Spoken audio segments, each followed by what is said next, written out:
Unang-una, kamustahin po natin yung inyo pong salubin dahil doon po sa development po ng kaso po nitong si Senator Ronald Bato de la Rosa na naisuhan na po ng warrant of arrest ng International Criminal Court at hindi po pinagbigyan yung kahilingan po ng kanyang kampo na temporary restraining order para ma-implement po yung warrant of arrest laban po sa kanya, Ma'am Dalia.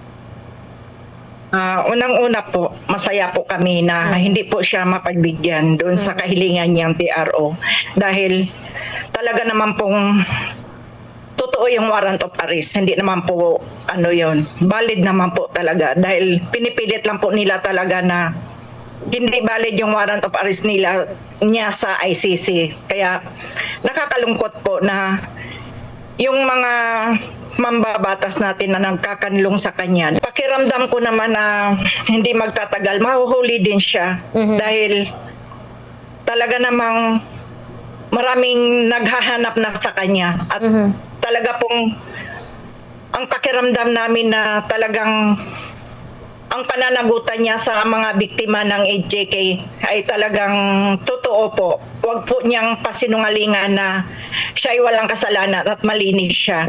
Talagang matagal na naming hinihintay na talagang madadakip na po siya at madala na sa ICC. Siya po si Jesus Cuartero III. Nabas lang po siya noong March 25, 2019.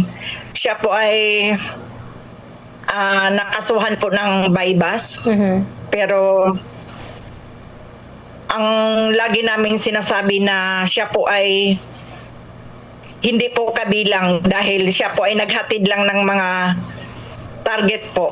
Siyempre po malaki pong kawalan yung anak ko dahil nagtatrabaho na po siya, nakapagbigay ng mga pangangailangan ng mga kapatid niya dahil kahit papano napatapos ko po siya ng pag-aaral. May trabaho po ng maayos. Kaya malaki pong pagbabago ang kawalan ng anak ko dahil sorry po. Yes po.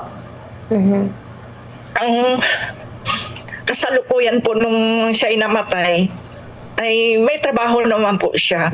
At hindi po ako naniniwala na kasangkot po siya doon sa case na bypass operation dahil ang alam ko yung kaibigan niya ay nagpahatid lang sa kanya.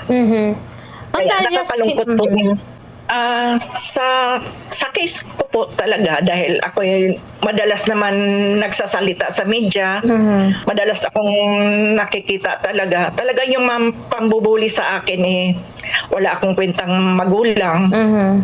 Isa rin akong adik. Nakakalungkot. Dahil mapaparatangan ka ng walang katotohanan. Kaya talaga namang napakasakit sa kalooban na mapagbintangan ka ng walang katotohanan. Dahil ang totoo, kami ang tunay na biktima dito. Malaki po ang tiwala namin sa ICC na talagang hindi naman sila mapagbibigyan dahil ang alam natin, mga magaling magdrama ang mga Duterte.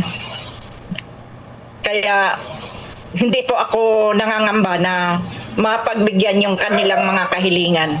Dahil ang ICC po, sila po talaga yung inaasahan namin na magbigay sa amin ng hustisya. Dahil kung dito sa Pilipinas, wala po talaga kaming maaasahang hustisya. Dahil alam naman natin, kitang-kita natin, na nung nakaraang linggo lang, sino pa yung mga mambabata, sila pa yung nagtatago ng mga kriminal dito sa ating bansa. Lalo na may mga pera sila. Kaya wala talaga hustisya ang mga mahihirap dito sa Pilipinas. Kaya wala akong pangamba doon dahil ang laki ng tiwala ko sa ICC na hindi sila mapagbibigyan.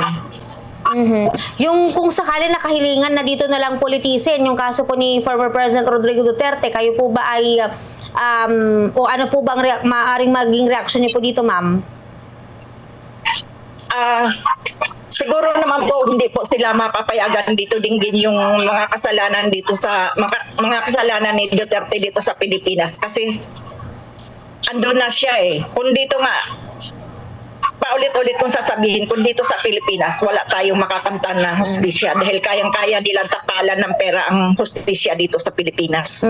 Kung baga nakakalungkot dahil kung sino pa yung mga kung sino pa yung mga kapwa Pilipino natin ay hindi sila maasahan para sa hustisya ng mga mahihirap.